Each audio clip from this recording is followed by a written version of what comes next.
এই মাছ সাধারণত তরকারি রান্না করেই খাওয়া হয়, কিন্তু আজকে একটু ভাজা করে খাবো, যার কারণে মাছগুলো ধুয়ে পরিষ্কার করে নিয়ে আমি তাতে লবণ, হলুদ এবং মরিচের গুঁড়া মাখিয়ে নিচ্ছিলাম। দেখতেই পাচ্ছেন আমার মাছটা মশলার সঙ্গে মাখানো হয়ে গেছে এবং কড়াইতে তেল দিয়ে রেখেছিলাম, তেলটাও গরম হয়ে গেছে। এরই মাঝে এক এক করে মাছগুলো দিয়ে নেব।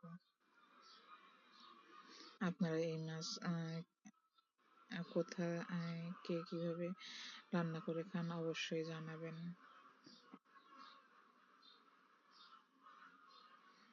এই মাছ গুলো সাধারণত ভাজা খেতেই অনেক ভালো লাগে। এরই মাঝে আমি মাছগুলো উল্টে পাল্টে ভালোভাবে ভেজে নিয়েছিলাম। দেখতেই পাচ্ছেন আমার মাছ ভাজাটা প্রায় হয়ে এসেছে।